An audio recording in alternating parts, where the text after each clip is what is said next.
RJD नेता मृत्युंजय तिवारी ने कहा, बिहार की जनता इस बार है तैयार, बनाएगी तेजस्वी सरकार और केंद्र सरकार।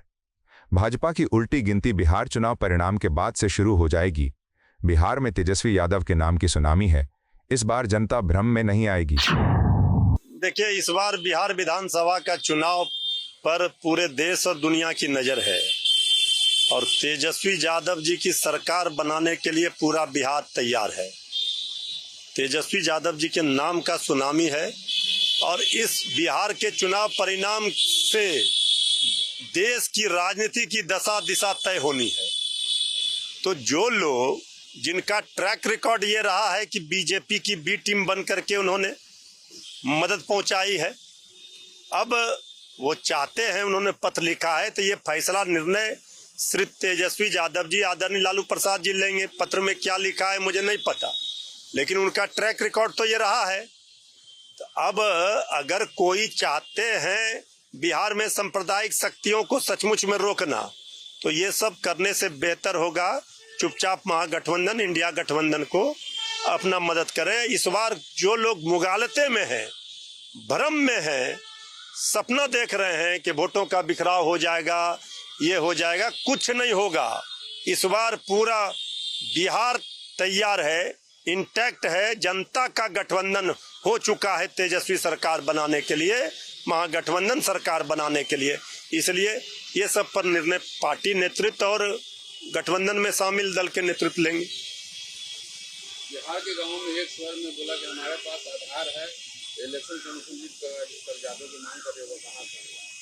देखिए, चुनाव आयोग की जो भूमिका है बिहार विधानसभा चुनाव में, वो संदेहास्पद है और चुनाव आयोग सवालों के घेरे में है। चुनाव आयोग के साख पर दाग लगा है। चुनाव आयोग को बिहार में निष्पक्षता के साथ चुनाव कराना चाहिए। ये भाजपा का आयोग का जो दाग लग रहा है उसे धोना चाहिए, जो संभव नहीं है धरातल पर। अब जो चुनाव आयोग 25 दिनों में ये बात कह रही है कि वो संपन्न करा देंगे वोटर वेरिफिकेशन का कार्य, वो कैसे संभव है? तो चुनाव आयोग को अपनी जिम्मेवारी, जवाबदेही का निर्वहन करना चाहिए। केंद्र सरकार के इशारे पर काम नहीं करना चाहिए। महागठबंधन के वोटरों का नाम काटने के उद्देश्य से युवाओं, गरीबों और दलितों, शोषितों, वंचितों, मजदूरों के वोट को उनसे छीनने का प्रयास नहीं करना चाहिए। वोट के अधिकार को नहीं छीनना चाहिए। ये लोकतंत्र की जननी है, लोकतंत्र कमजोर ना करे बिहार में। कांग्रेस विधायक गोविंद सिंह डोटासरा ने राजस्थान नगरीय निकाय चुनाव पर कहा, पिछले साल नवंबर में ही कार्यकाल पूरा होने पर नगर निकाय के चुनाव करवाए जाने थे। सरकार न जाने क्या करना चाहती है। एक राष्ट्र एक चुनाव को लेकर बजट और अभिभाषण में एक बार चर्चा हुई, उसके बाद ना किसी प्रकार की नीति लाई गई और ना ही कानून। विधानसभा में भी एक राष्ट्र एक चुनाव लेकर कोई चर्चा नहीं हुई। एक राष्ट्र एक चुनाव के तहत क्या देश भर में इसी तरह से चुनाव करवाए जाएंगे? ये करवाई नहीं रही है ना चुनाव। तो ये तो कायदे से पिछले नवंबर में ही जब कार्यकाल पूरा हो गया था तो नगर निकाय के चुनाव कराने चाहिए थे। 12 महीने से ज्यादा मैं समझता हूँ कि प्रशासक लगा करके बैठना ये संविधान का उल्लंघन है, कानून का उल्लंघन है। और पता नहीं है सरकार क्या करना चाहती है। 1 स्टेट 1 इलेक्शन का एक दिन उसमें अभिभाषण में या बजट में उन्होंने नाम बोल दिया, उसके बाद में कहीं कोई इस तरह की पॉलिसी, इस तरह का कोई कानून, इस तरह की कोई विधानसभा में कोई चर्चा इस तरह की हुई नहीं। भाई आप कुंडली मार के बैठ जाओ कि हम तो चुनाव नहीं कराएंगे, जब सारे चुनाव हो जाएंगे उसके बाद में कराएं, तो ये 1 स्टेट 1 इलेक्शन नहीं है। क्या देश के चुनाव भी ऐसे ही कराना चाहते हैं? 1 नेशन 1 इलेक्शन की जो बात कर रहे हैं, क्या इसी तरीके से कराना चाहते हैं कि चुनाव कराओ ही मत, राष्ट्रपति शासन लगा दो और जब लास्ट का कोई चुनाव हो उसके साथ में सारे चुनाव करा दो?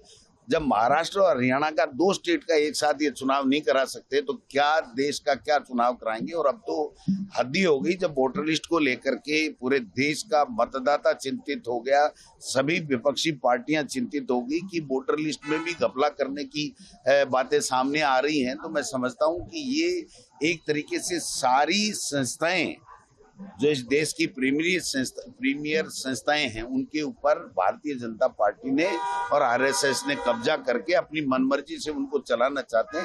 ये देश के लिए खतरनाक है, ये लोकतंत्र के लिए खतरनाक है। ये सारी चीजें हम लोग करें। दिल्ली सरकार के मंत्री कपिल मिश्रा ने कहा, आज मुख्यमंत्री जनसेवा सदन का लोकार्पण किया जा रहा है।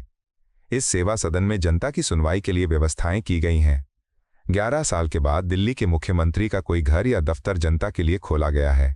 पिछले 11 सालों में यहां ना ही मीडिया और ना ही किसी विधायक या मंत्री को कैमरा लाने की अनुमति थी। जितने बजट में अरविंद केजरीवाल के शीश महल के पर्दे लगे थे, उससे कम बजट में पूरा मुख्यमंत्री जनसेवा सदन बनाया गया है। आज से मुख्यमंत्री जनसेवा सदन की ये लोकार्पण किया जा रहा है, जनता को अर्पित किया जा रहा है और ये पहला दिन है। आप देख सकते हैं इस सेवा सदन को, इसमें जो व्यवस्था है, जो भी जनता की सुनवाई के लिए व्यवस्थाएं बनाई गई हैं, उस मीडिया के कैमरों के लिए खुला है। 11 साल के बाद दिल्ली के मुख्यमंत्री का कोई घर या दफ्तर जनता के लिए खोला गया है। मीडिया के कैमरे पहली बार दिल्ली के मुख्यमंत्री कहाँ जनता से मिलती हैं, कहाँ लोगों से मिलती हैं, कहाँ जन सुनवाई होती है, कहाँ अधिकारी बैठते हैं। पिछले 11 सालों में कोई कैमरा अलाउड नहीं था, ना मीडिया को अनुमति थी, ना उनके विधायकों और मंत्रियों को अनुमति थी। कोई विधायक और मंत्री पिछले 11 साल में केजरीवाल के घर की एक भी फोटो नहीं दिखा सकता। उनके कैमरे, मोबाइल बाहर रखवा लिए जाते थे। और मैं ये दिखाना चाहता हूँ, ये पर्दे आप देख लो किस प्रकार के पर्दे यहाँ लगे हैं। जितने में केजरीवाल के शीश महल के पर्दे लगे थे, उससे कम पैसों में पूरा मुख्यमंत्री जन सेवा सदन बनकर तैयार है। उसमें मुख्यमंत्री का दफ्तर, उसमें वेटिंग रूम, उसके कंप्यूटर, उसके प्रिंटर, उसका सोफा, उसकी कुर्सी, सब मिला के भी केजरीवाल के शीश महल के पर्दों से कम खर्चे में बनाए। और इसका टेंडर डॉक्यूमेंट भी पब्लिक में है। शीश महल का उन्होंने टेंडर भी छुपाया, फोटो भी छुपाई, मीडिया भी नहीं आने दिया, जनता को भी नहीं आने दिया। और जो छुपे छुपे 11 साल रहते थे, आज वो अपना मुंह छुपा के घूम रहे हैं। और जिनके पास छिपाने के लिए कुछ नहीं है, उस मुख्यमंत्री के सारे दरवाजे पहले दिन से मीडिया के लिए भी खुले हुए हैं और जनता के लिए भी खुले हुए हैं। 11 साल में पहली बार जैसे आप कह रहे हैं मीडिया के लिए आए हैं, क्या कुछ रहेगा इसमें, कैसे कार्रवाई यहाँ पे चलेगी और सिस्टम क्या मैं आपको दिखाई देता हूँ। यहाँ पे देखिए, इधर से अगर आप एंट्री करेंगे तो यहाँ मुख्यमंत्री जी का कक्ष है और यहाँ पे मुख्यमंत्री जी जनता से मिलेंगी, लोगों से मिलेंगी। इस कुर्सी पर मुख्यमंत्री जी बैठेंगी, यहाँ पर सुनवाई होगी, अधिकारियों के बैठने की व्यवस्था है, वेटिंग रूम है।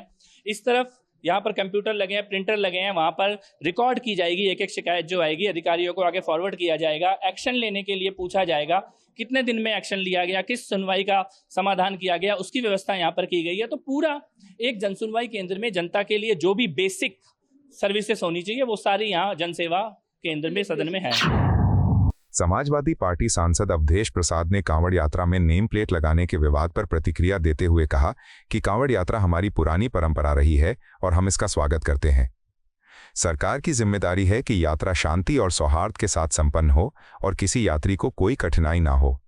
लेकिन नेम प्लेट लगाने जैसा निर्णय समाज को जोड़ने की नहीं बल्कि बांटने की मंशा से लिया गया है। ऐसी परंपरा पहले कभी नहीं रही।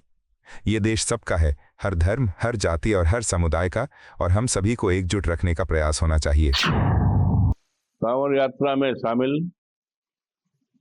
यात्रियों का स्वागत है और कांवड़ यात्रा कोई नया नहीं है, बहुत दिनों से हमारी परंपरा रही है।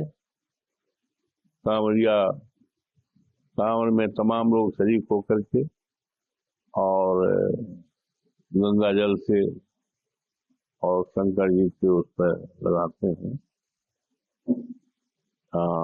बाराबंकी में पारिजात का पेड़ है, हमने भी दर्शन किया है।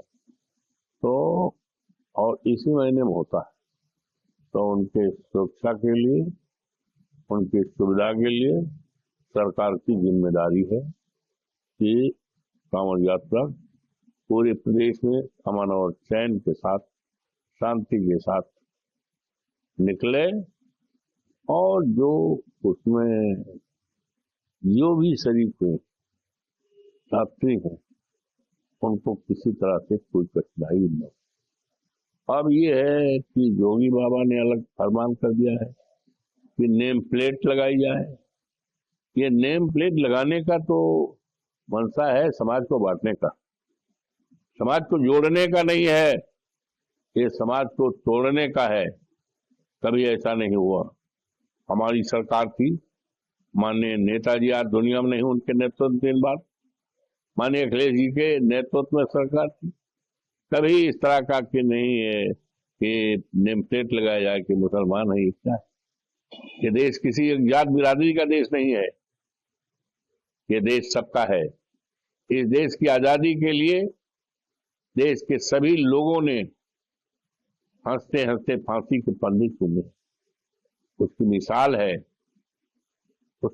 है फैजाबाद में ही अशफाकुल्ला साहब, फैजाबाद की जेल में देख लो, इनको फांसी के फंदे पर चढ़ाएगा।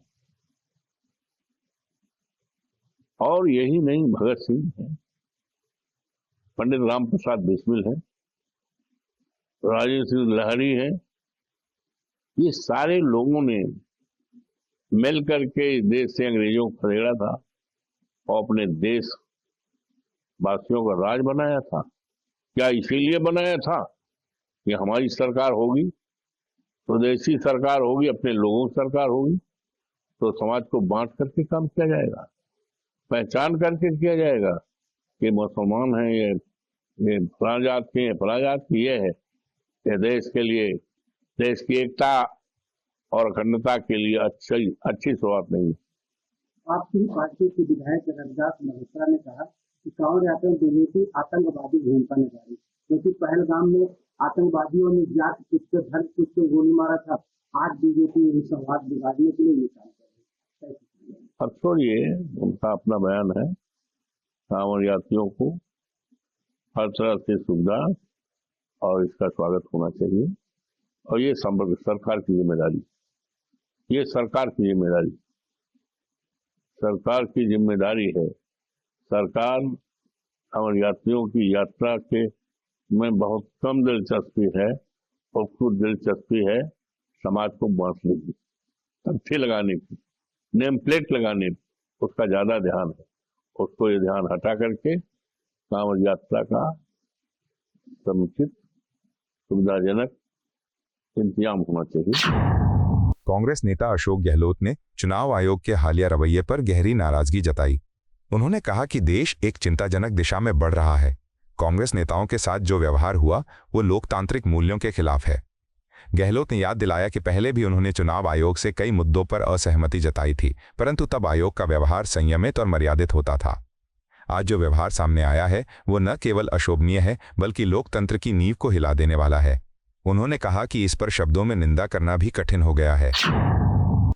ये देश किस दिशा में जा रहा है, किस दिशा में जाएगा, उसका नमूना ये है जो व्यवहार किया गया है कांग्रेस नेताओं के साथ में। मेरे ख्याल से इतिहास में आजादी के बाद में पहली बार इलेक्शन कमीशन के जो वहाँ पे जो भी लोग थे, चेयरमैन थे, मेंबर थे, या जो भी व्यवहार किया गया है, जिसने भी किया है, मैं समझता हूँ बहुत अनफॉर्चुनेट है। मैंने कभी सुना ही नहीं। हम लोग भी कई बार गए हैं, हमने भी कई ऐसी बातें कही होगी। उससे हो सकता है कि चेयरमैन को, ईसीआई चेयरमैन को या मेंबर को अच्छा नहीं लगा होगा, तब भी उनका व्यवहार बड़ा शालीनता से होता था। उनकी ड्यूटी भी है कि कोई भी नागरिक है देश का, मतदाता कोई भी है, कोई नेता है पार्टी का, उसको धैर्य से सुने और निष्पक्ष फैसला करे। ये ड्यूटी है, बहुत बड़ी ड्यूटी है। इलेक्शन कमीशन ऑफ इंडिया किसे कहते हैं? जिसके ऊपर पूरा चुनाव डिपेंड करता है, बहुत बड़ी संस्था है, बहुत क्रेडिबल संस्था है। उसके बारे में जो कल परसों हम सुन रहे हैं, जो व्यवहार किया गया है, वो बहुत ही मैं समझता हूँ अशोभनीय है, और उनको किन शब्दों में आलोचना करूं मेरी समझ में नहीं आ रहा है। 25 दिनों में 8 करोड़ वोटर्स लिस्ट तैयार। और पहले भी राहुल गांधी जी ने महाराष्ट्र को लेकर कई सवाल उठाए थे, उसका ही प्रॉपर जवाब नहीं दे पाए लोग। उनको आर्टिकल लिखना पड़ा, उसका कोई जवाब नहीं। तो ये व्यवहार इलेक्शन कमीशन के पार्ट पर किसी भी ढंग से उचित नहीं कहा जा सकता। मेरे ख्याल से इसका रिएक्शन पूरे देश के अंदर है और बहुत भयंकर रिएक्शन है, बहुत भयंकर रिएक्शन। तो इस प्रकार का व्यवहार तो मैंने कभी सुना नहीं किसी के डेलीगेशन जो विपक्ष का हो, इंडिया गठबंधन का हो, ऐसा व्यवहार तो मैंने कभी सुना ही नहीं। ये पहली बार मैं सुनता हूँ। आप सोच सकते हो कि देश कहाँ जा रहा है, कैसे जाएगा। सब दबाव में काम करे देश के अंदर, इनकम टैक्स, ईडी, सीबीआई को पहले से हम कह रहे हैं दबाव में। प्रीमियर संस्था तीनों है, इम्पोर्टेंट संस्था है देश के लिए। मैं बार बार कहता हूँ ये कोई कम नहीं है। ईडी, इनकम टैक्स, सीबीआई, इनकी जो भूमिका है वो देश हित में है, पर जो दबाव में इनको लिया गया है और जो अन्याय हो रहा है विपक्षी पार्टी के नेताओं के साथ में, वो जग जाहिर है। पार्लियामेंट में जवाब आया है कि 193 केसेस इन्होंने किए हैं, 2 में प्रूव कर पाए, मतलब 1%। तो कितना तंग किया होगा लोगों को, उनके परिवार वालों में क्या बीती होगी। जिस मुल्क में ये स्थिति चल रही हो, दबाव में जुडिशरी हो, इलेक्शन कमीशन हो, ये संस्थाएं हो, ब्यूरोक्रेसी हो, तो कैसे डेमोक्रेसी की हम बात जो करते हैं वो डेमोक्रेसी कमजोर होती जा रही है। ये हित में नहीं है। और सोचने वाली बात है जो आज सत्ता में है, प्रधानमंत्री हो या इनके नेता हो, सत्ता पक्ष जो होता है या सत्ता पक्ष तभी होता है तब विपक्ष होता है। और विपक्ष की बात नहीं मानोगे, आप सुनोगे तो देश भी तकलीफ पाएगा, आप भी तकलीफ पाओगे। भाजपा सांसद मनोज तिवारी ने मुख्यमंत्री जनसेवा सदन के उद्घाटन पर कहा, मैं दिल्ली की मुख्यमंत्री रेखा गुप्ता को हार्दिक धन्यवाद देता हूं कि उन्होंने मुख्यमंत्री आवास को जनसेवा सदन का स्वरूप दिया। ये केवल एक भवन का नाम परिवर्तन नहीं, बल्कि सोच और दृष्टिकोण में 360 डिग्री का बदलाव है। भाजपा शासित सभी राज्यों में मुख्यमंत्री आवास जनसेवा का प्रतीक रहा है और अब दिल्ली भी उसी राह पर अग्रसर है। जनता को विश्वास है कि ये सेवा यात्रा निरंतर जारी रहेगी। ये निर्णय दर्शाता है कि शासन का केंद्र अब जनता के बीच और उनकी समस्याओं के समाधान के लिए समर्पित रहेगा। यही सच्ची लोकतांत्रिक भावना है। मैं बार बार बहुत धन्यवाद दूंगा रेखा जी को, माननीय मुख्यमंत्री दिल्ली को। वो हम सबकी छोटी बहन है, लेकिन मुख्यमंत्री आवास अब जन सेवा सदन जाना जाएगा। इस सोच को, इस भाव को, उसके लिए मैं उनको बधाई देता हूँ। वैसे भारतीय जनता पार्टी के जितने प्रदेशों के मुख्यमंत्री हैं, उनका आवास भी एक जन सेवा का ही केंद्र होता है। जब देश के प्रधानमंत्री का आवास रेस कोर्स से लोक कल्याण मार्ग हो सकता है और मुख्यमंत्री का आवास जन सेवा सदन हो सकता है, तो दिल्ली को विश्वास है कि अब दिल्ली की सेवा जो चल पड़ी है वो होती रहेगी। किस तरह से अलग है ये कार्यालय सेवा सदन पिछले मुख्यमंत्री आप के रूप में काम कर रही है? दोनों में 360 डिग्री का अंतर है। एक तो शीश महल था, उसके दरवाजे के अंदर भी आपका कैमरा नहीं घुस सकता था। यहाँ आप अंदर आकर के हमसे सवाल पूछ रहे हैं। और सबसे बड़ी सेवा है कि वो शीश महल था, ये जन सेवा सदन। पुणे में महान बाजीराव पेशवा की प्रतिमा के अनावरण समारोह को संबोधित करते हुए गृह मंत्री अमित शाह ने कहा, पेशवा बाजीराव जी की प्रतिमाएं देश भर में कई जगहों पर हैं, यहाँ तक कि मेरे अपने गांव में भी। हालांकि मेरा मानना है कि पेशवा बाजीराव जी के स्मारक के लिए सबसे अच्छी जगह पुणे में एनडीए होगी। भारतीय सशस्त्र बलों की तीनों सेवाओं के भावी नेताओं के लिए प्रशिक्षण मैदान के रूप में पेशवा बाजीराव जी की प्रतिमा स्थापित करना प्रेरणा का एक शक्तिशाली स्रोत होगा। पेशवा बाजीराव जी के कई पुतले देश भर में कई जगह लगे हैं, मेरे गांव में भी लगा है। परंतु मैं मानता हूं कि पेशवा बाजीराव का एक स्मारक बनाने की सबसे उचित जगह अगर कोई है तो एनडीए पुणे की एकेडमी, क्योंकि जहां से आने वाले समय के देश की तीनों सेनाओं के सूत्रधार जहां प्रशिक्षित होकर निकलते हैं, वहां बाजीराव पेशवा की मूर्ति लगना और श्रीमंत बाजीराव के मूर्ति से प्रेरणा लेकर उनके जीवन कवन को अभ्यास कर कर अगर हमारे भविष्य के सेनानी जाते हैं तो मुझे विश्वास है कि कई सालों तक भारत की सीमाओं को कोई छूने का साहस नहीं करता। भाजपा सांसद दिनेश शर्मा ने कहा, विपक्ष अपनी हर पराजय की संभावना पर हमलावर होता है। विपक्ष को बेहतर पता है कि विकास के नाम पर वे भाजपा का मुकाबला नहीं कर सकते। प्रधानमंत्री नरेंद्र मोदी के नेतृत्व में जो एनडीए सरकार का प्रदर्शन है उसे वे चुनौती नहीं दे सकते। इसलिए वे इन सब बातों को हार का कारण न मानकर जानबूझकर जनता के बीच भ्रम पैदा करने के लिए चुनाव आयोग को शिकार बनाते हैं।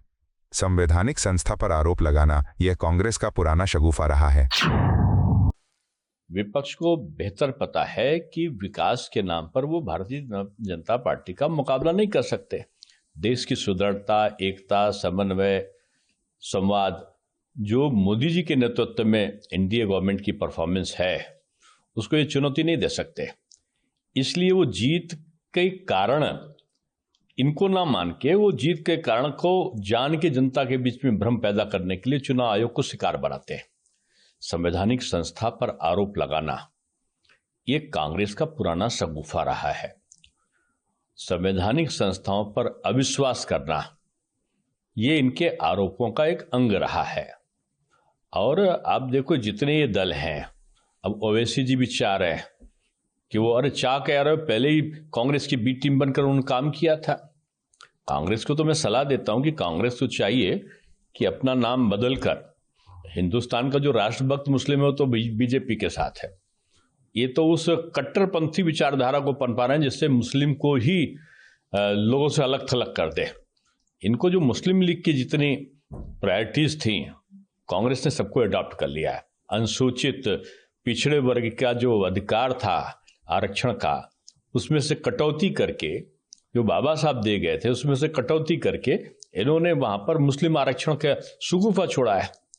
ये कोर्ट मानेगा नहीं, लेकिन आपने जान कर दिया है कि इससे की संविधान बाबा साहब को चुनाव भी हरवाया था और बाबा साहब का संविधान का उल्लंघन करो और आरक्षण पिछड़ों से और अनुसूचित से काट लो। कर्नाटक में कर रहे हैं। तो ये वो लोग हैं कि जो दिखावा करते हैं। इनको दिखावा करने की जरूरत नहीं। मैं तो कहूँगा कि जो भारतीय राष्ट्रीय कांग्रेस है उसका नाम भारतीय जो है इंडियन मुस्लिम लीग कर दें और जिन्ना की तरीके से जो एक्टिविटीज हैं ओपन करें ना, छुप छुप कर पीछे पीछे इधर भी उधर भी नहीं। ये ओवैसी जी को आरजेडी का अंग, आरजेडी के गठबंधन का अंग बना रहे हैं और उसी प्रकार से ये घोषणाएं कर रहे हैं। वो कहते हैं, तेजस्वी कहते हैं कि कूड़े के ढेर में डाल देंगे वक्फ बिल को। जनता इनको इस चुनाव में कूड़े के ढेर में डालने वाली है। ये वक्फ बिल को नहीं डाल पाएंगे। जनता इनको ऐसे बयानों के लिए कूड़े के ढेर में हरा कर डालने वाली है। आपको यह वीडियो पसंद आया हो तो इसे लाइक करें, हमारे चैनल को सब्सक्राइब करें।